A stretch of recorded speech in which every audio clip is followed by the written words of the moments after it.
In May this year, we will commemorate the 75th anniversary of the ending of World War II against Germany in Europe. That began in 1939. I'm going to mark this occasion with my story. To begin with, after nearly 6 years of bitter war against Germany, Italy and Japan, the war in Europe against Germany finally came to a close on the 7th of May 1945. War in the West was over. At least millions felt joy now, instead of terror. Churchill declared the 8th of May be a public holiday to celebrate, but also a day of remembrance for those to mourn the loss of thousands of men and women who never came home. Britain lost over 400,000 service men and women, but those who survived could come back home. My father was a sailor in the Royal Navy, serving with the Pacific Fleet, still fighting the Japanese. It wasn't until August of that year, 6 months later, after our allies, the USA, detonated 2 atomic bombs in Japan. It was then that the Japanese decided to surrender in September 1945. My father, among the thousands of survivors, didn't arrive home until January 1946. In that spring, he married my mother, who had served on the home front.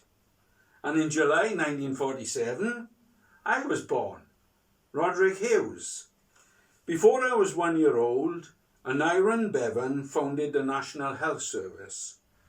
As a child growing up in my formative years, I was looked after by doctors and nurses in my health to lead a happy and successful career. The NHS also helped when my children were born, the next generation. Nearly 60 years later, I was still leading a fit, active and healthy life until one day an accident happened. To me, this was life-changing. In 2007, while working outdoors, I had an accident, falling from the height of about 20 foot. I was taken to hospital, unconscious and bleeding.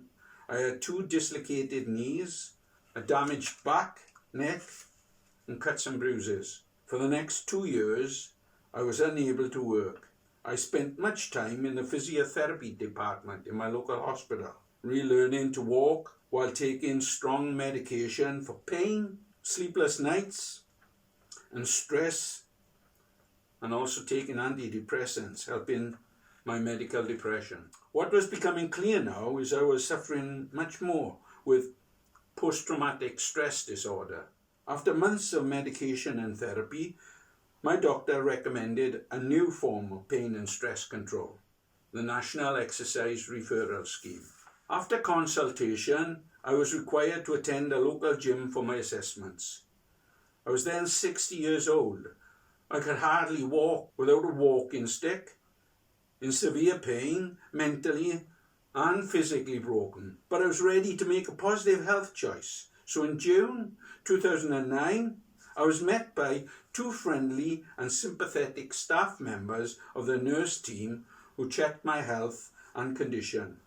I was then recommended a period of gentle exercise in the group classes that they held. Here I learned about my pain management, my diet structure, benefits of regular exercise. Then, after 16 weeks, I began to benefit in my life once again. I became stronger, fitter, sleeping better, and improving on my depression. Also, my knee joints learned new pain management techniques, so lessening the need for medication.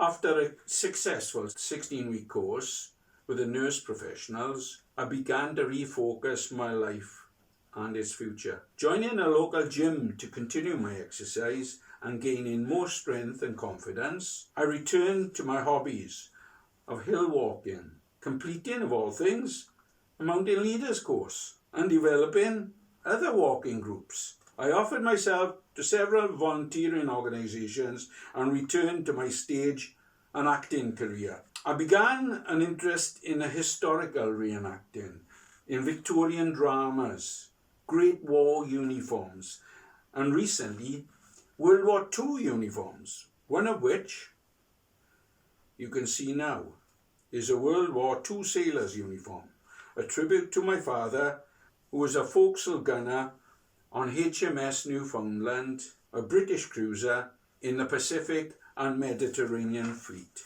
I also proudly wear his medals.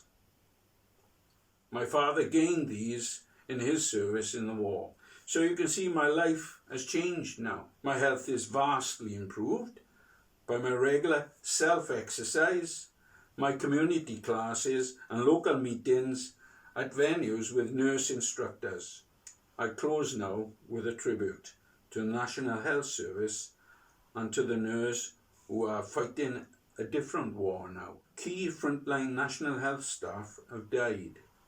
So to honour the soldiers, airmen and sailors who died in World War II, and to the doctors, nurses and ambulance personnel and key workers who have lost their lives helping the sick of COVID-19, I offer a salute.